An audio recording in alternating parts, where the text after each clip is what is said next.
Hi guys, welcome to math class. We're on math lesson 121, pages 241 to 242 of your math book. So today's lesson is super simple. I'm just going to teach you the rules for when we multiply by 10 and when we multiply by 11. They're two of my favorite numbers to multiply by. You know why? Because they're so easy. When you multiply by 10, you just add a 0 to the back of your number. Boop. That's it. So for example, 1 times 10, well, we just put a 0 on the back of our 1. 1 times 10 is 10. Yeah, that's it. Can't see it very well, I'm afraid, because of the glare, but I have the 10 written there. Okay, here we go, 10. Okay, how about 2 times 10? Well, it's 2 with a 0 on the end. 20. Okay, how about 11 times 10? Is it the same? Of course it is. It's 110.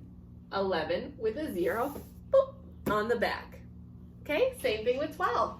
12 times 10. 1, 2 for 12, and then a 0 on the back. 120. Okay, so super simple. How about 11? That one is also easy. 11, you just write the number 2 times. So for example, 1 times 11, I just write 1, 1. That's it. 2 times 11, 2, 2. If I had 3 on the board, it would be 3 times 11, 3, 3, 33. The only one that gets a little tricky is when we get into our double digits. 11 times 11 or 12 times 11. Okay, so 11 times 11 is really 11 here plus 11 here. So it's 121 because we're multiplying double digits.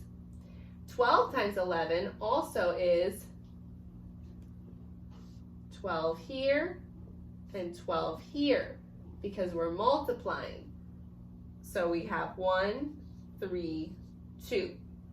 So 11 times 11 is 121. 12 times 11 is 132. So those ones you'll just have to memorize like that, okay? Because there's not really a special trick to it. So 11 times 11 is 121, and 12 times 11 is 132. And 11 times 10, well, for that one we follow our 10 rule and we just pop a 0 in the back of our 11. Okay, all right, excuse me. So let's go to your page. Number 1 says write the products. So you're just going to follow our rules and multiply by 10 for exercise 1 and multiply by 11 for exercise 2. Don't forget that for K and L, you have 11 times 11 and 12 times 11. So just remember, you have to memorize those. 11 times 11 is 121. 12 times 11 is 132. Then for exercise 3, you need to do the same thing. But look at where it says letter M, letter N, letter O, and letter P. 6 tens. That means you have 6 groups of tens. So you're counting by 10 6 times. 10, 20, 30, 40, 50, 60. Okay? So it's just 6 times 10. Letter N, you have 9 tens. So that would be 9 times 10. Letter O, you have 12 tens, so that would be 12 times 10. And letter P, you have 10 11s, so that would be 10 times 11. Okay, exercise 4 says find the fractional parts. So remember, that means you divide your whole number by your number in the denominator. Exercise 5 says list the numbers you could use to reduce each fraction. Circle the best choice. So for letter A, we have 9/27. What's the first number I could use? Well, remember, we start from the bottom. Let's try 2. Can I divide 9 by 2? No, wouldn't go evenly. I'd have a remainder, so that's not it. Can I divide 9 by 3? Yes, it would give me 3. Can I divide 27 by 3? Yes, it would give me 9. So 3 is one of my choices. All right. Now we can keep going through. Try 4, No. 5? No. 6? No. 7? 8? No. 9? Yes, 9 divided by 9 will work. How about 27 divided by 9? Yes, so that's the one I will use. Okay, so which one is the best choice? It's the más grande, so it would be the 9. Very good. Okay, how about 8/16? Here I see I have 3 options. Okay, let's try the bottom. 2, can I divide 8 by 2? Yes, can I divide 16 by 2? Again, yes, so that's one of my choices. How about 3? Can I divide 8 by 3? No. 16 by 3? No. Okay, so that's not it. How about 4? Can I divide 8 by 4? Yes, it gives me 2. Can I divide 16 by 4? Yes, it gives me 4, so that would be one of my choices. Okay, let's keep checking. Can I divide 8 by 5? No. Can I divide 8 by 6? No. By 7? Tampoco. By 8? Yes. Can I divide 16 by 8? Yes as well. Okay, so which one of these is the best choice? 8, because it's the más grande. Very good. Okay, let's try letter C together. 6/24. Okay. Oops, this one should also have 3 choices. I think I only put 2 spaces. Okay, hang on one second. Need to agregar another space. Okay, there we go. So let's start from the bottom. 2, can I divide 6 by 2? Yes, can I divide 24 by 2? Again, yes. So that's my first option. Okay, how about 3? Can I divide 6 by 3? Yes, I can. Can I divide 24 by 3? Again, yes. So that's my second option. All right, let's try 4. Can I divide 6 by 4? No. So that won't work. Can I divide 6 by 5? No, not without a remainder. Can I divide 6 by 6? Yes. Can I divide 24 by 6? Yes. So that's my last option. All right, which one would be the best one to use? The 6, because it's the más grande. Very good. Okay, so now you need to use that to reduce your fractions. So I have 9/27. I'm going to reduce it by dividing by 3. Divide your numerator, by 9. Divide your numerator by 9. Divide your denominator by 9. 9 divided by 9 is 1. 27 divided by 9 is 3. So 1/3 is your fraction. Okay, now we'll do the same thing with 8/16. Divide both the top and the bottom by 8.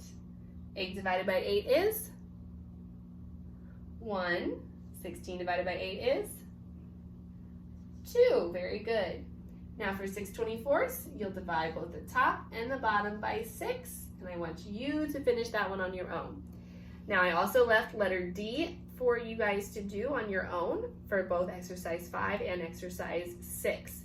You only have one option, one number that will work, so that one should be nice and easy.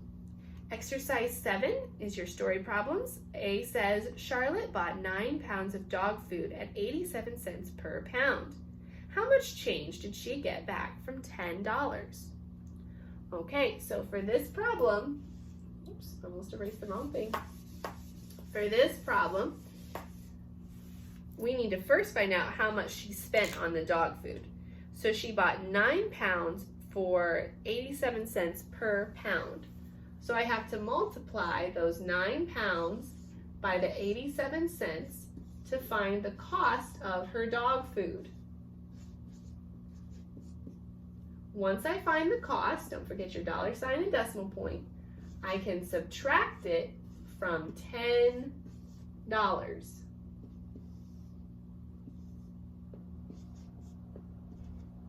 and that will tell me how much change, how much cambio she got for the dog food. Letter B, Michael and Grayson helped set up chairs for the spring concert.